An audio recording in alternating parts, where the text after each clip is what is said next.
Bienvenidos a este webinar. Vamos a tratar de la fisiología del entrenamiento de músculos respiratorios. Este tema de pura fisiología va a servir de introducción al tema realmente importante de este curso, que es la aplicación de esta modalidad de entrenamiento en pacientes post-contagio por COVID-19. Bien, el entrenamiento de músculos respiratorios se lleva realizando en la clínica muchísimos años, decenas de años, especialmente en aquellos pacientes intervenidos quirúrgicamente de tórax. Y en los últimos años, de verdad que primero ha eclosionado el interés por esta modalidad de entrenamiento en el ámbito más deportivo. Y más recientemente ha ido derivando hacia un perfeccionamiento, podríamos decir, en su aplicación en clínica. De tal manera que ahora está bastante equilibrado, al menos desde el punto de vista de lo que del conocimiento científico y de la producción científica acerca de los resultados obtenidos con esta modalidad de entrenamiento en el ámbito deportivo, buscando rendimiento, algo que hoy no nos ocupa, e igualmente en el ámbito de mejora de la capacidad funcional en determinados grupos de pacientes, con resultados generalmente bastante buenos. Es bastante unánime la efectividad de esta modalidad de entrenamiento. Así que hemos considerado oportuno hacer una pequeña introducción acerca de lo que ocurre con estos músculos respiratorios y cómo pueden interferir con los músculos locomotores, porque consideramos que podría ser de interés en el ámbito de los pacientes que hoy nos ocupan. Bien, cuando hablamos de limitantes de rendimiento aeróbico, en realidad lo hacemos en cualquier ámbito, es decir, que estos limitantes en sí confluyen tanto en deportistas como en pacientes. ¿Qué ocurre en pacientes? Pues que muchas de las patologías que afectan a grandes órganos o incluso sistemas, pues hacen que el rendimiento aeróbico disminuya. Habitualmente en clínica no se le denomina rendimiento aeróbico, generalmente es más derivado de capacidad aeróbica o capacidad funcional, pero en el fondo a lo que nos estamos refiriendo es al rendimiento aeróbico, que es una terminología un poco más del ámbito de ciencias del deporte. En cualquier caso, sabemos que están identificados patologías o afectaciones que cuando inciden sobre los órganos o sistemas clave de transporte de oxígeno, es decir, de obtención de oxígeno del aire ambiente hasta que llega a ser utilizado por las mitocondrias en la intimidad de los músculos, pues van a afectar a la capacidad aeróbica o la capacidad funcional. Y dentro de estos sistemas, en salud, pues el corazón ha sido uno de los elementos que siempre se ha observado como el principal causante de fatiga en este contexto de rendimiento aeróbico, es decir, cuando en aquellas actividades en las que la actividad es muy dependiente del oxígeno. Obviamente no vamos a comenzar esta exposición con lo que ocurre en términos fisiológicos, porque obviamente cuando estamos ante un paciente con una insuficiencia cardíaca, es claro que el corazón como bomba en principio es uno de los causantes del descenso de la capacidad funcional, pero lo que voy a hacer va a ser referirme a lo que ocurre en el sujeto, en el individuo sano. Otros limitantes dentro del contexto del consumo máximo de oxígeno, que es en el que nos estamos moviendo, sería la capacidad de transporte de ese oxígeno por parte de la hemoglobina, o metabolopatías, o afectaciones en el músculo, o incluso en el tejido pulmonar, que es lo que nos interesa hoy. Habitualmente no ha sido objeto de considerar limitante al tejido pulmonar o al sistema pulmonar en individuos sanos hasta hace muy poco. Y eso es lo que quiero hablaros en los próximos minutos. Cuando observamos la evolución, insisto, en sujetos sanos del gasto cardíaco frente a un ejercicio de intensidad creciente hasta el agotamiento, como es una prueba de esfuerzo, como debería ser una prueba de esfuerzo, como digo, una prueba hasta el agotamiento, una prueba máxima, observamos este comportamiento. Aumento lineal del gasto cardíaco respecto a la intensidad de ejercicio, en este caso velocidad de carrera, aumento lineal hasta que llegada a una intensidad se estabiliza. Es decir, a pesar de aumentar la intensidad de esfuerzo y por tanto los requerimientos de oxígeno por los músculos activos, el gasto cardíaco ya no aumenta más. E incluso en los sujetos bastante bien entrenados se puede incluso detectar un descenso del gasto cardíaco a intensidades muy cercanas al agotamiento. Bien, cuando una variable fisiológica se comporta de esta manera, es decir, que no cambia a pesar de que los requerimientos sí lo hacen, a pesar de que aumenta la intensidad, se considera clarísimamente que el gasto cardíaco es un limitante del esfuerzo, puesto que no es capaz de aumentar más cuando se incrementa el estímulo que ha provocado ese aumento. Debemos de considerar que en este gráfico hemos llegado al techo del gasto cardíaco y, por tanto, si hemos llegado al techo es porque, de alguna manera, es un limitante del esfuerzo. Quizá haya otros, pero este, desde luego, sí lo es. Y así se considera hoy en día por todos los fisiólogos del ejercicio. Así que sí, el gasto cardíaco es un limitante del rendimiento aeróbico máximo. Cuando consideramos el sistema pulmonar y lo que medimos es la ventilación, como se hizo clásicamente, y enfrentamos la ventilación a la intensidad de esfuerzo, valorando la respuesta hasta el agotamiento también, es decir, una prueba de esfuerzo máxima, lo que se constata es lo siguiente: es un aumento lineal de la ventilación, bueno, con algunos cambios intermedios que no vamos a valorar ahora, es un aumento continuado de la ventilación y frente a lo que ocurre con el gasto cardíaco, de forma invariable, la ventilación máxima se alcanza en el pico del agotamiento, o sea, justo en el agotamiento. Esto es un cambio diferente, o es un comportamiento, mejor dicho, diferente al del gasto cardíaco. Y así durante muchos años, de manera clásica, se consideró que la ventilación podría no ser un limitante del rendimiento aeróbico.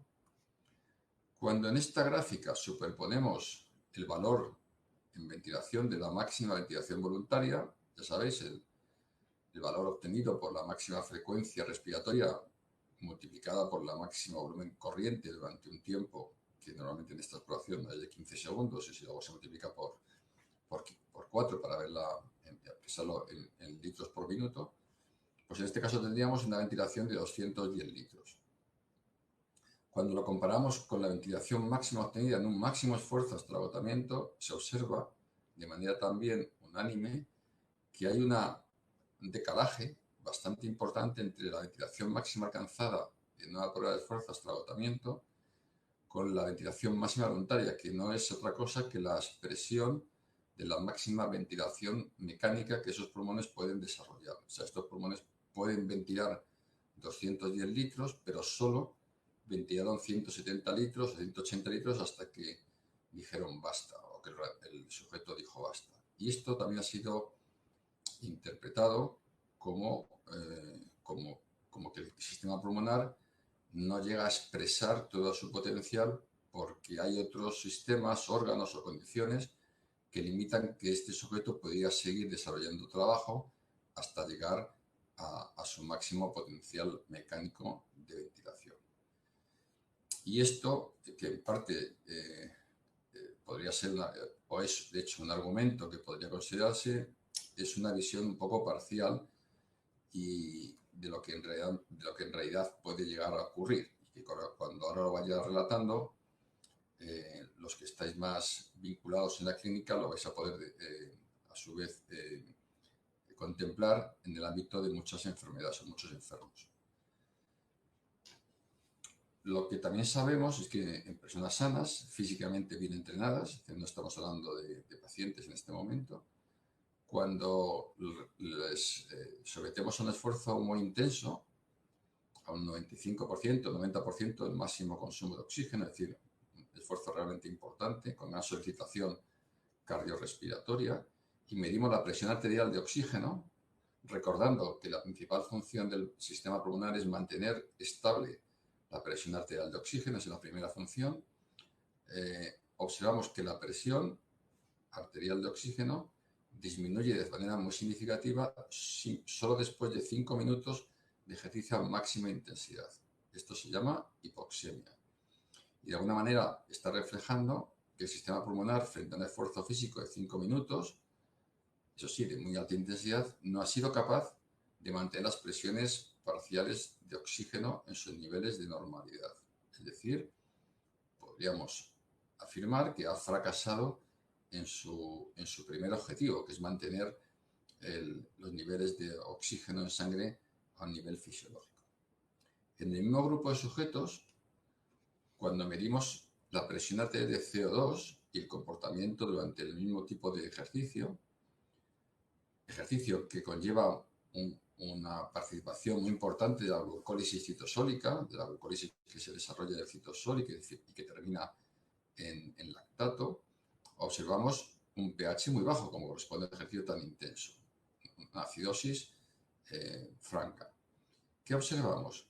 Que la presión arterial de CO2, que en reposo habitualmente está a 37, 38, ha bajado a 33, 32.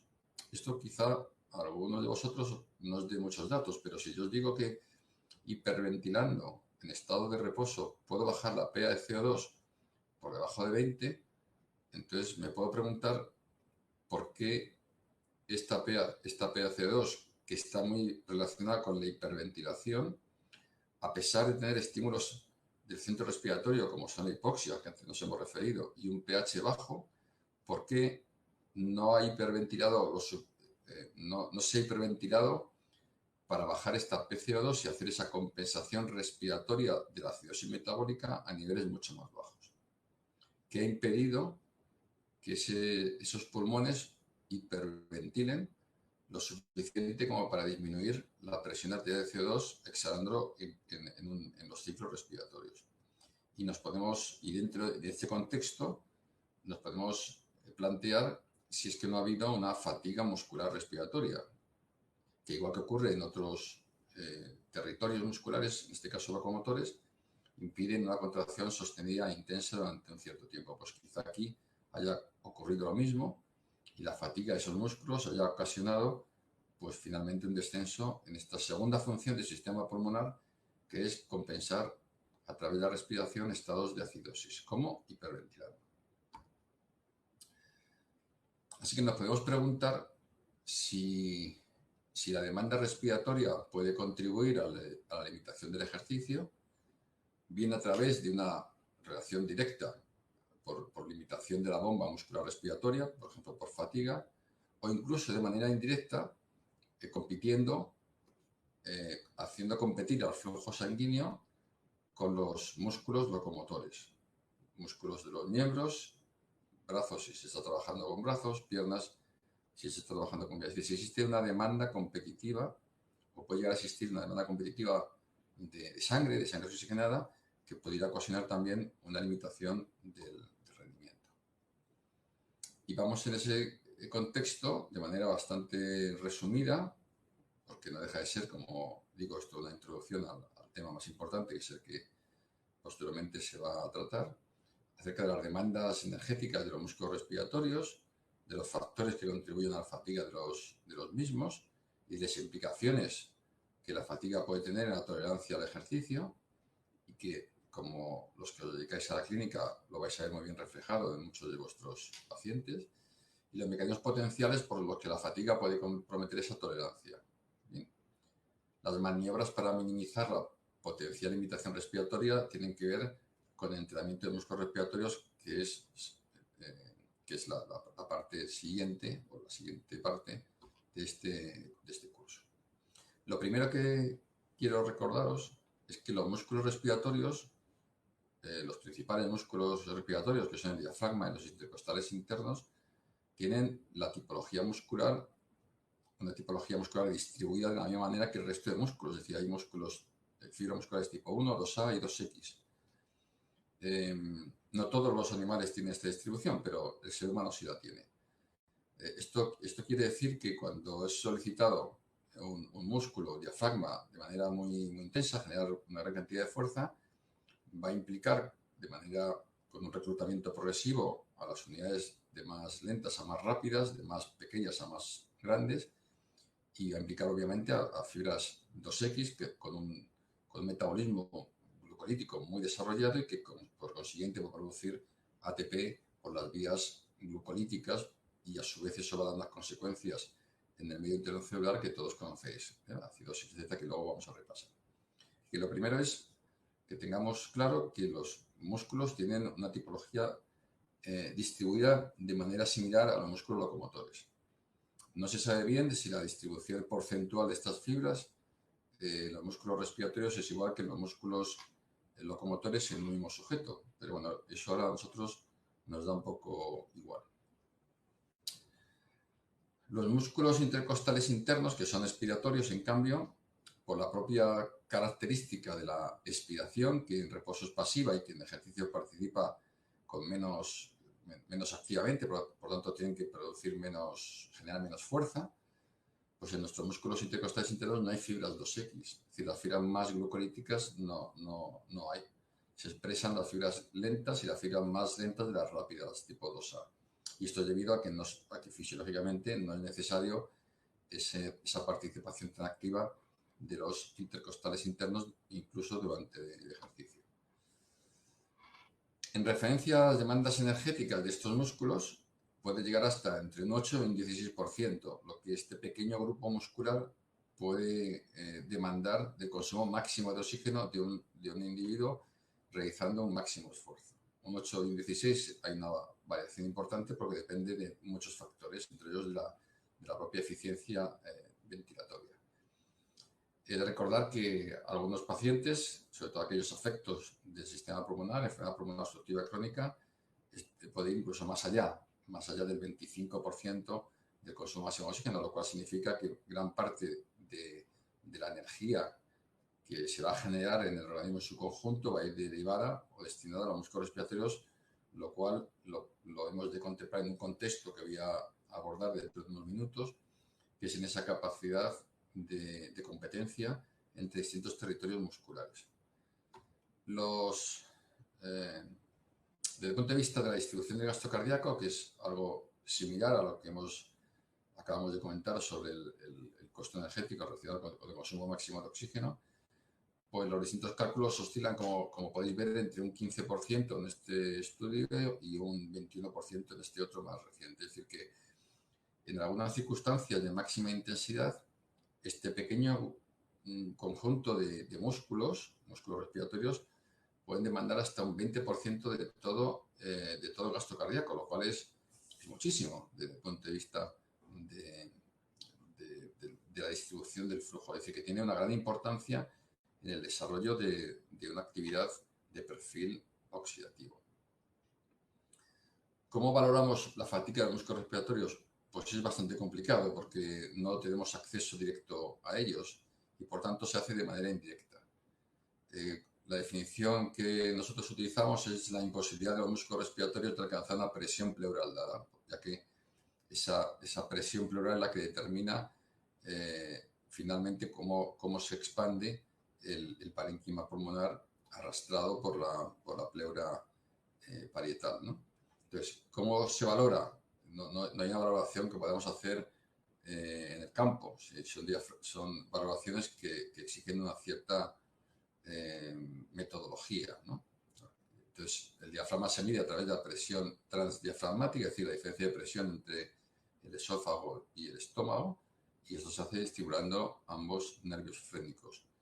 Y los músculos abdominales expiratorios se miden a través de la presión gástrica, también de manera indirecta, estimulando magnéticamente las raíces nerviosas torácicas. Bueno, esto quizás nos da un poco igual en este momento, pero quería situar el ámbito de la fatiga y cómo se mide en las distintas investigaciones. En sujetos físicamente activos, incluso podría decir sujetos entrenados, ejercicios de 10-15 minutos de máxima intensidad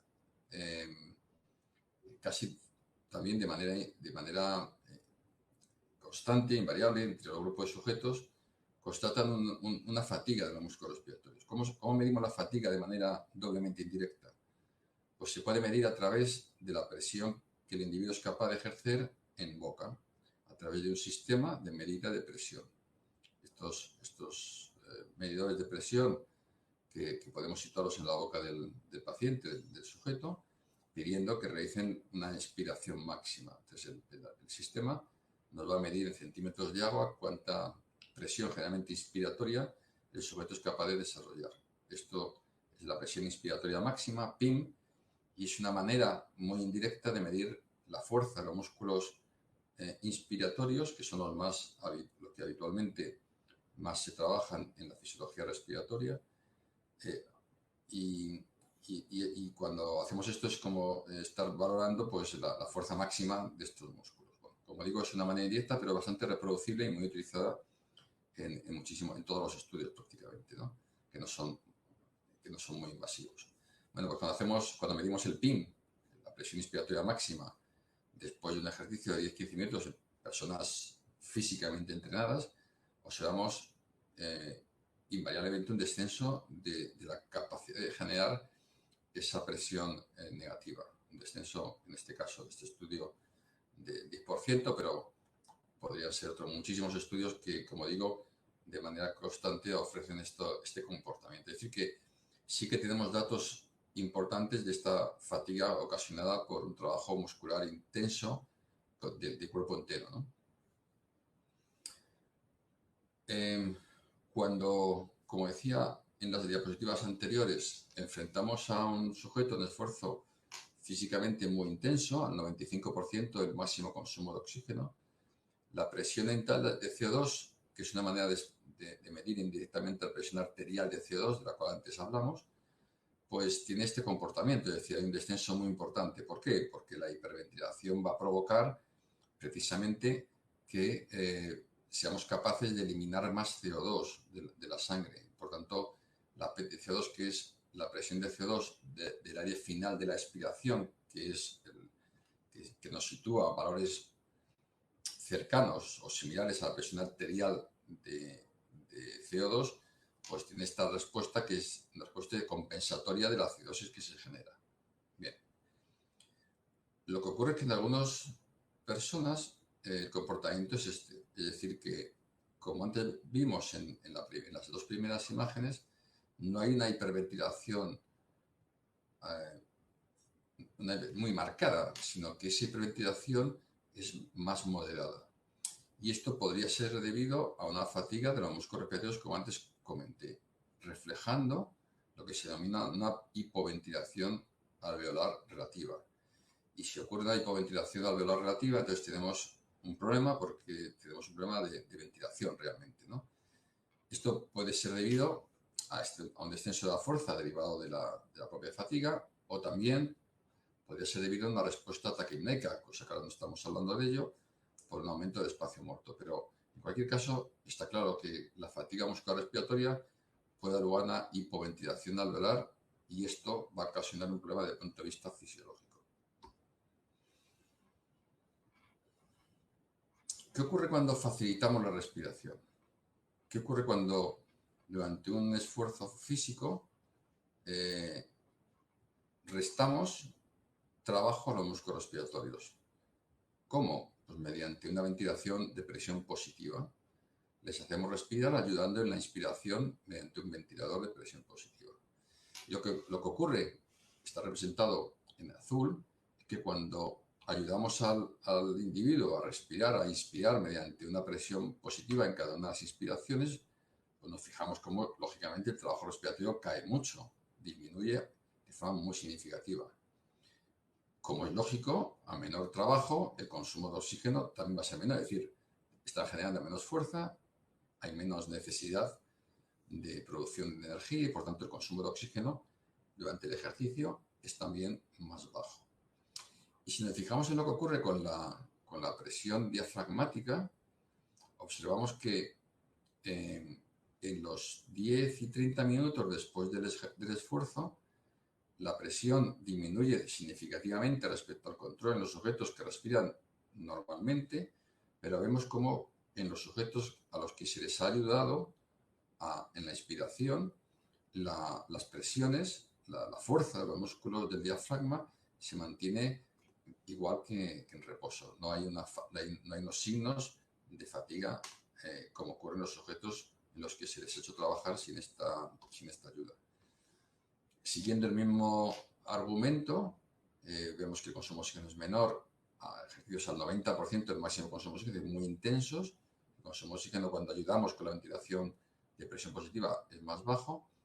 Y fijaros, la percepción de fatiga relacionada con los músculos activos, con las piernas en este caso, que tenían los sujetos era significativamente menor. Se sentían menos cansados en sus piernas cuando estábamos ayudando a sus pulmones.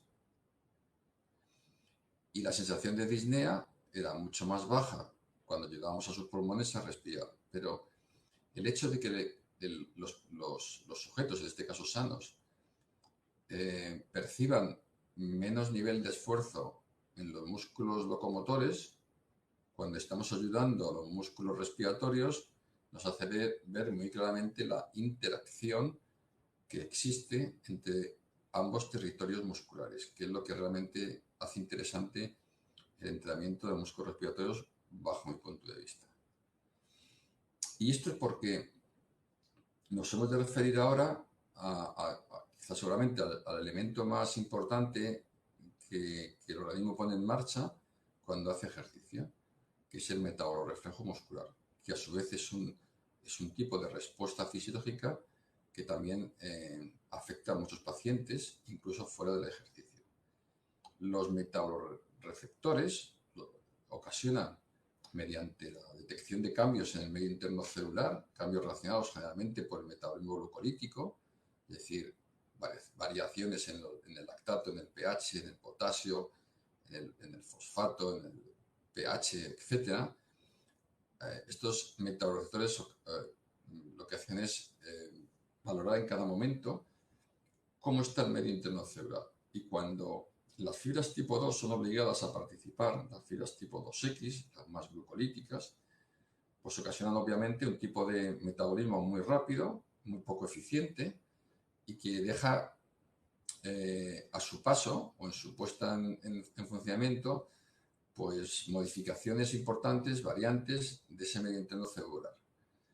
Y son esas modificaciones derivadas del metabolismo glucolítico, que no viene a ser sino de esfuerzo muy intenso, la que ocasiona un aumento de actividad simpático-adrenal generalizada en todo el organismo. Y estos son los elementos más importantes que hay en fisiología de ejercicio y en fisiopatología del ejercicio. Esto explica por qué muchos pacientes con insuficiencia cardíaca tienen una hiperexcitabilidad simpática crónica. Esto es debido a esa incapacidad de llevar suficiente oxígeno a los músculos, al tejido muscular, y constantemente estos metabolorreflejos, dependiendo del grado de desarrollo de esa insuficiencia cardíaca, puede estar aportando este hecho que, como digo, es generalizado. Así que estos metabolorreceptores, situados en todos los grupos musculares del organismo, llevan esta información por las fibras tipo 4 hasta el centro integrador en el hipotálamo de estas respuestas, que a su vez emiten un estímulo simpático-adrenal, y como tal estímulo simpático-adrenal va a afectar a todos los órganos, sistemas y tejidos. Y eso va a ocasionar una serie de respuestas que son enormemente interesantes desde el punto de vista de la fisiología de ejercicio, para explicar muchos factores derivados del rendimiento y de la adaptación al entrenamiento, y desde el punto de vista de la fisiopatología también, para poder saber cómo puede afectar medicamentos, distintos tratamientos, incluso entrenamientos terapéuticos, a la evolución de estos pacientes. Estos metabolorreceptores que ocasionan estos metabolorreflejos también obviamente se encuentran desarrollados en el tejido muscular respiratorio. De tal manera que aquí hay unos aspectos muy, muy interesantes a partir de este modelo de estos autores que en el 2008 lo difundieron, Romer y Porky, y es muy interesante y casa muy bien con lo que sabemos de la fisiología del ejercicio. De tal manera que cuando estos músculos se fatigan y tenemos esos sensores de percepción de descenso de la fuerza y de enrarecimiento de ese ambiente cerebral, se pone en marcha algo que se denomina en fisiología umbral crítico de fatiga periférica. Esto quiere decir que tenemos sensores que ante un descenso de capacidad de estos músculos influyen en la emisión de órdenes motoras y ocasionan un descenso de ese patrón motor eferente. De tal manera que, podríamos decir, para proteger ese territorio muscular se minimiza, se disminuye algo el estímulo motor, la orden motora que sale de ese propio grupo muscular. Lo cual significa que la propia fatiga del músculo respiratorio daría lugar a un descenso en la capacidad de estímulo del propio músculo respiratorio. Pero más que este elemento que me parece muy interesante, es más relacionado con el tema que estamos hoy tratando, el observar cómo estos reflejos, estos metabolorreceptores, son estimulados cuando ese músculo respiratorio es exigido de manera muy importante a producir fuerza y por tanto a generar ATPs por las vías glucolíticas, y genera esa respuesta simpático-adrenal que antes hemos comentado a través de las fibras tipo 4 viajantes hasta el centro integrador, y desde aquí se genera esa respuesta simpático-adrenal que estos autores, esto es discutible, pero lo comento tal y como se establece en el modelo, esta respuesta simpático-adrenal podría provocar una vasoconstricción en territorios musculares ajenos a los músculos respiratorios, ocasionando una mayor dificultad de llegada de oxígeno. Es decir, que algo que ocurre en el músculo respiratorio podría tener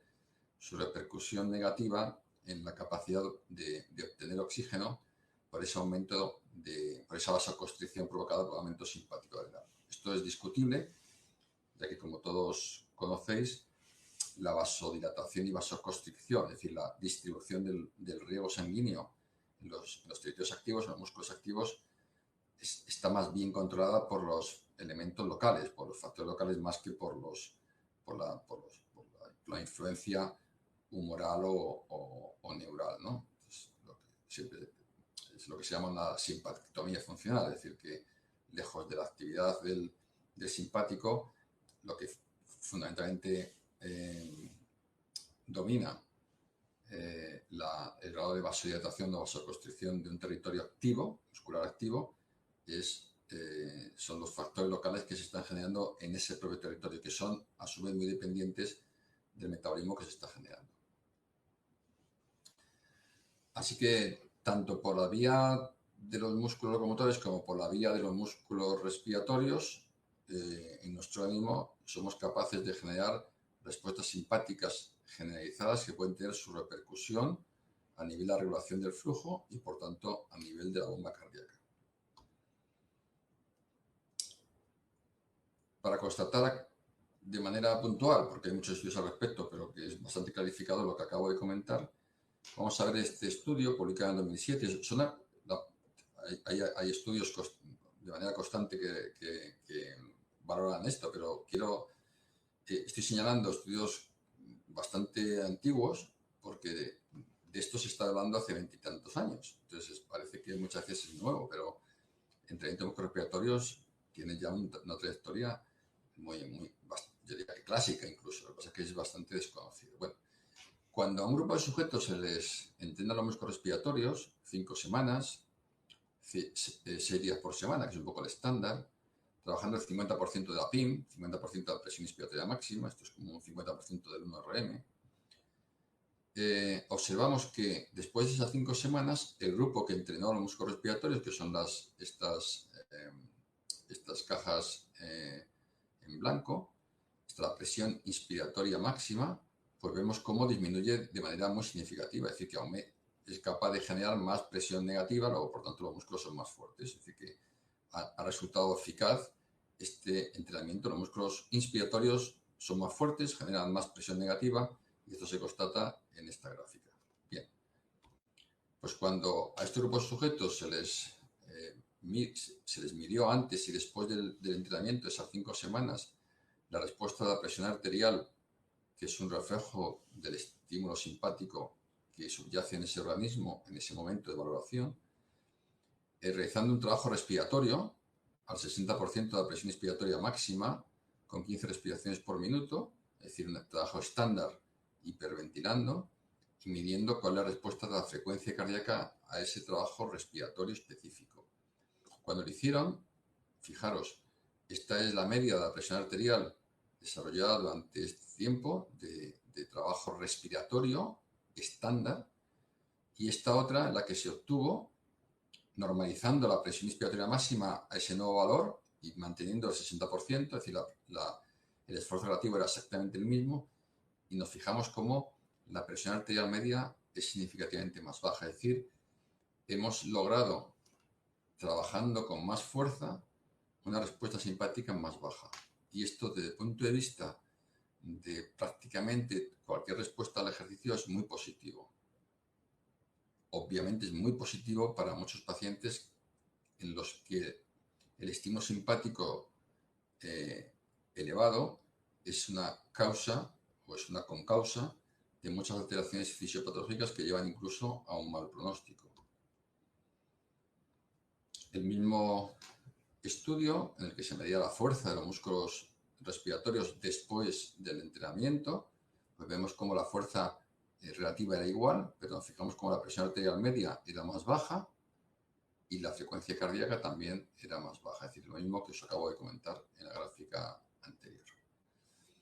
Así que la descarga de los músculos inspiratorios a trabajos intensos provoca una reducción del trabajo muscular inspiratorio que previene la fatiga, que disminuye el tono simpático y por tanto aumenta la conductancia vascular y permite, mejor dicho, a los músculos locomotores disponer de un mayor flujo sanguíneo, que por eso puede disminuir la fatiga de los músculos locomotores, que disminuye la sensación de disnea y del disconfort, la percepción de esfuerzo en los miembros físicamente activos, que puede aumentar la duración del ejercicio hasta el agotamiento, es decir, eso es un signo de mejor capacidad funcional, y que disminuiría el flujo sanguíneo a los músculos respiratorios accesorios porque los principales serían capaces de desarrollar el trabajo requerido.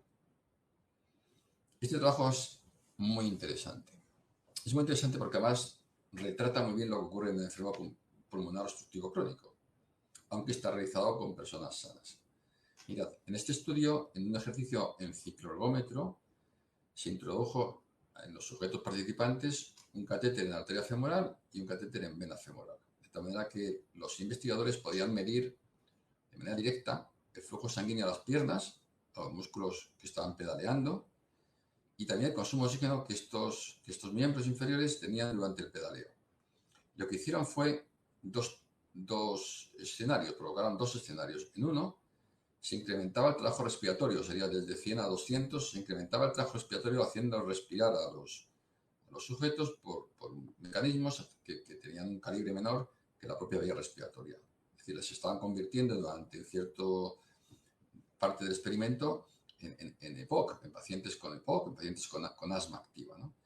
Y en el otro escenario disminuía el trabajo respiratorio mediante un ventilador mecánico de presión positiva, pues iban incrementando esa presión y van disminuyendo progresivamente el trabajo que desarrollaba el músculo respiratorio y era más dependiente del propio sistema mecánico. Pues fijaros, según aumentaba el trabajo respiratorio, disminuía el flujo sanguíneo a las piernas que estaban pedaleando. Y según disminuía el trabajo respiratorio, mediante la ayuda del ventilador, más flujo sanguíneo era capaz de llegar a las piernas.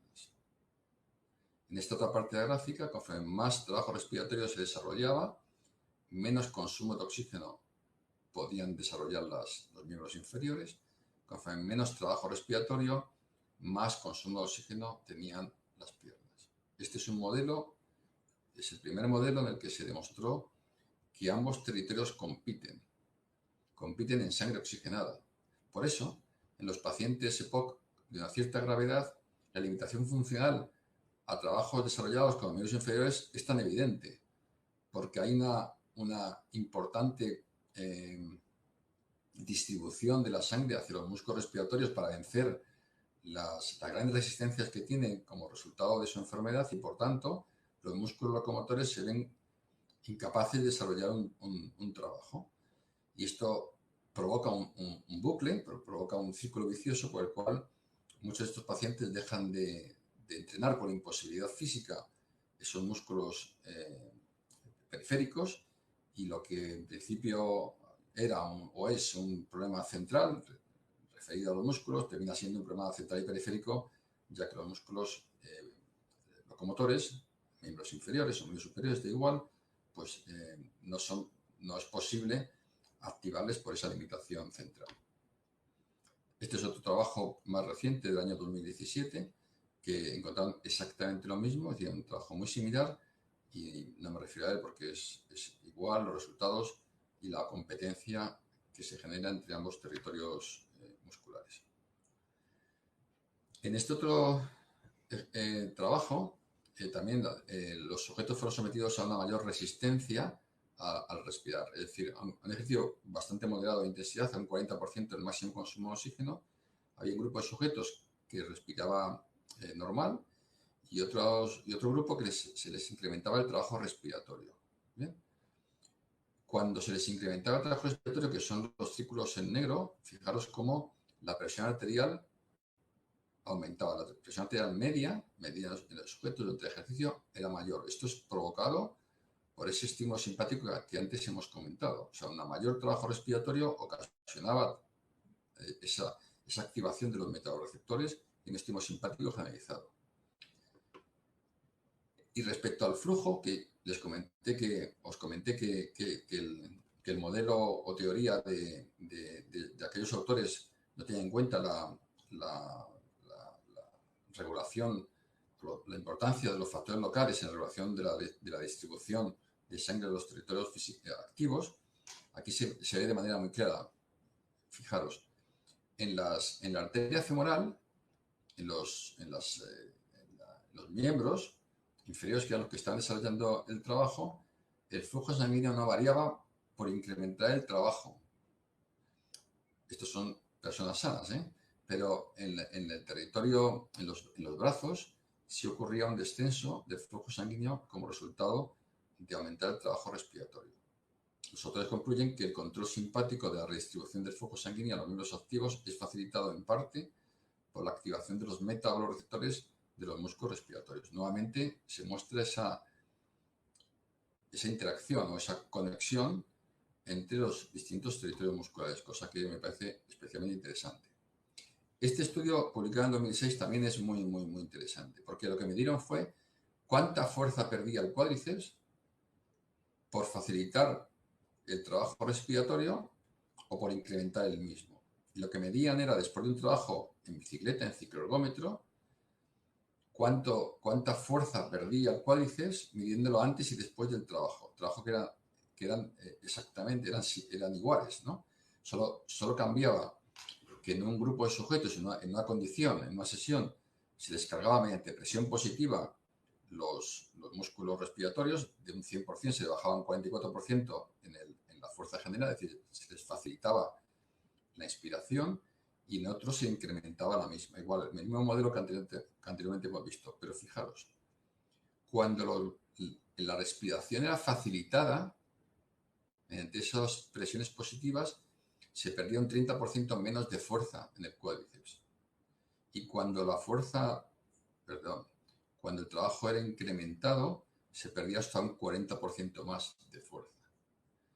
Otro resultado que nos informa clarísimamente de cómo están conectados los territorio muscular respiratorio con el locomotor. Y en este contexto, y si realmente asumimos, que yo creo que es difícil no hacerlo. Es decir, si asumimos que los músculos respiratorios pueden ser un limitante del rendimiento físico aeróbico, que digo que es difícil no hacerlo porque la evidencia científica es tan unánime que es complicado no hacerlo. Luego ya sería cuestión es cuestión de analizar, a lo que dedicáis a la clínica, pues en qué medida cada uno de los pacientes puede estar afectado mayor o de manera mayor o menor por este posible limitante y cuánto en ellos merece o no la pena de entrenar los músculos respiratorios. Pero lo que está claro es que ya en sujetos sanos, incluso en sujetos sanos muy entrenados, los músculos respiratorios se comportan en algunas condiciones como limitantes de rendimiento. No digo ya en lo que ocurre en muchos pacientes. Por eso, ya de una manera muy ordenada, en los últimos 20 años se habla de entrenamiento específico de músculos respiratorios, no de entrenamiento inespecífico, de movilizar el tórax, etcétera, sino de entrenamiento específico, de dar a esto un sentido propio del entrenamiento, con control de las cargas, etcétera, ¿no? En un intento de mejorar la fatiga de los músculos respiratorios y también de atenuar el compromiso energético que en estos músculos conlleva el ejercicio y, por tanto, dejar más margen a los músculos locomotores en esa competencia que se establece de la sangre oxigenada. No me voy a meter, obviamente, en el entrenamiento porque lo vais a ver en la siguiente charla, en el siguiente webinar, pero sí quería mostraros algunos hallazgos recientes. En el 2018, como resumen, lo que quería comentaros es fundamentalmente esta atenuación del metaborreflejo muscular respiratorio del cual hemos estado hablando, que se generaría a través del entrenamiento de músculos respiratorios, del descenso de la percepción de disnea y de percepción de esfuerzo, que también hemos hablado, incluso la mejoría de la muscular respiratoria.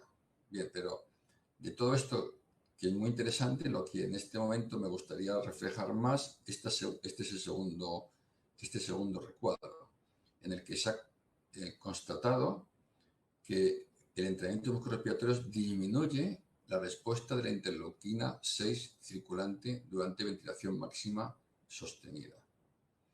Y esto es importante porque, como ya sabéis, os van a explicar en la fisiopatología del contagio del COVID-19 que estamos hablando, uno de los elementos que se está relacionando al mal pronóstico, a la evolución más grave de esta enfermedad es precisamente la tormenta de citoquinas, es decir, lo que ocurre con las interleuquinas proinflamatorias. Bueno, no sé hasta qué punto esto puede estar no relacionado, pero lo que hoy sabemos es que hay un descenso constatado de interleuquinas proinflamatorias, que es muy importante, por ejemplo, en pacientes con insuficiencia cardíaca, que hemos estudiado bastante, porque en ellos disminuye el estado de inflamación crónico, el estatus inflamatorio de bajo perfil, contribuye de cualquier músculo y también los músculos respiratorios. Es decir, solo el entrenamiento de músculos respiratorios puede llevar a un paciente con insuficiencia cardíaca a saltar de clase 3 a clase 2. Y esto es muy importante.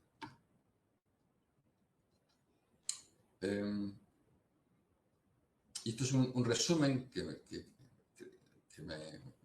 creo que es interesante acerca de todo lo que hemos estado hablando, y que es un poco, que lo podréis consultar si queréis, pero es un poco, no voy a entrar en ello porque es un poco un resumen general de todo lo que hemos hablado hasta ahora.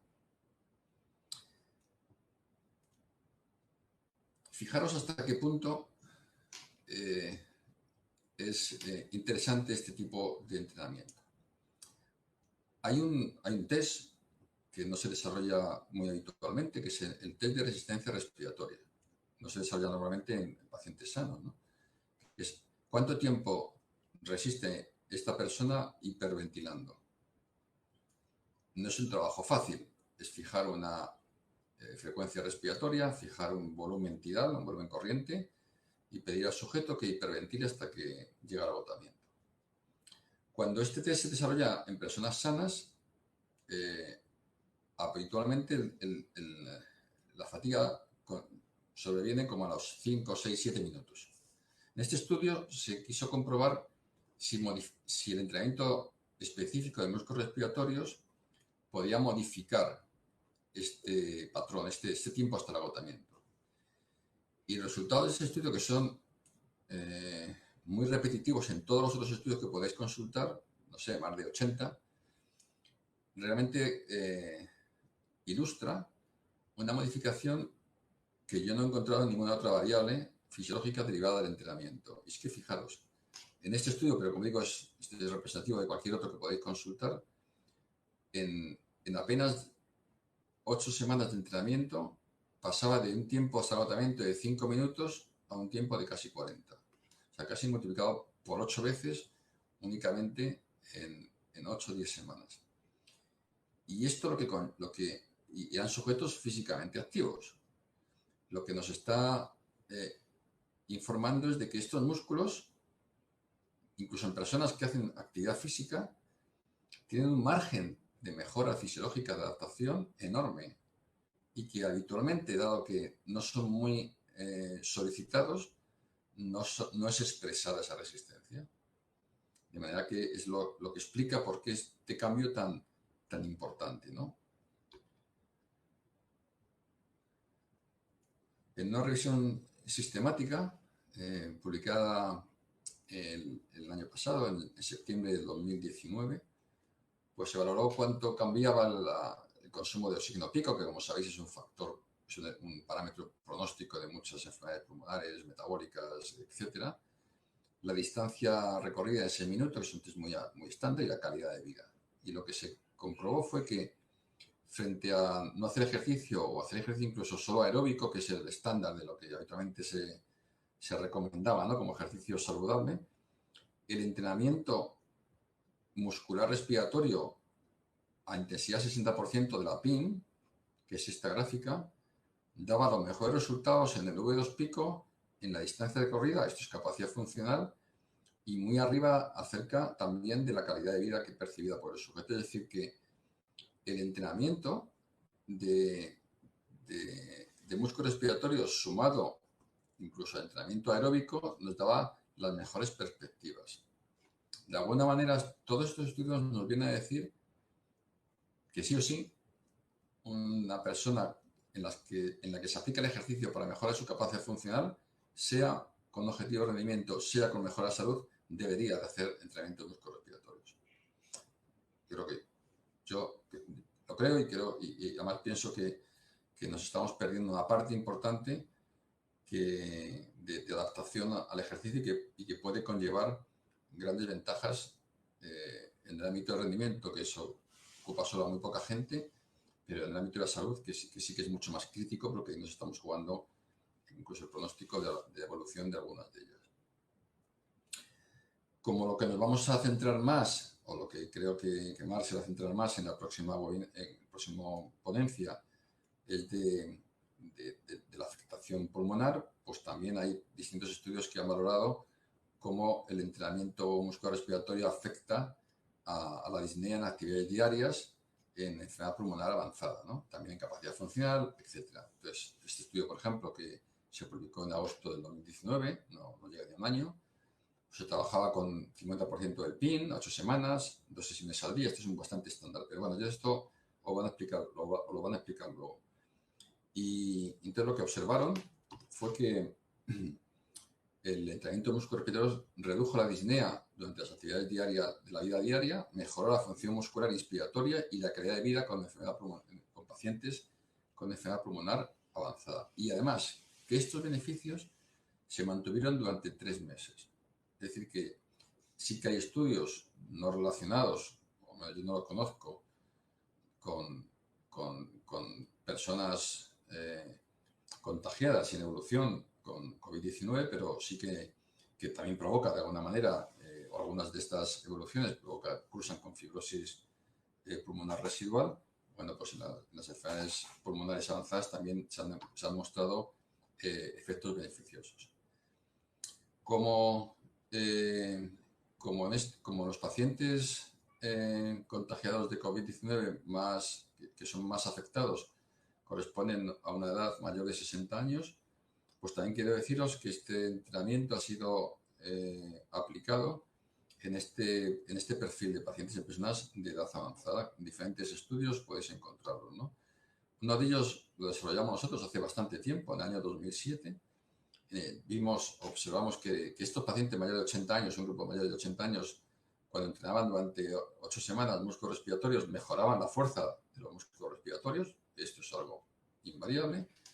Y que además, y que esto es importante, mejoraban su capacidad de resistencia, es decir, eran capaces de desarrollar más tiempo hasta el agotamiento e intensidades moderadas de ejercicio, y mejoraba su capacidad funcional. Y en ese contexto también es una oportunidad de poder agrupar tanto el entrenamiento de músculos respiratorios como el entrenamiento habitual que se desarrollaría en estos pacientes. En definitiva, lo que he intentado ha sido mostrar cómo fisiológicamente el entrenamiento de músculos respiratorios encaja perfectamente en el desarrollo de un programa de ejercicio rendimiento o de ejercicio terapéutico, y quizás, eso no lo sé, pueda tener también su hueco, su papel, su protagonismo en la recuperación de muchos de los pacientes que desafortunadamente están siendo afectados por esta pandemia que por otra parte espero que pronto nos abandone y podamos recobrar nuestra actividad normal. Muchas gracias por vuestra atención.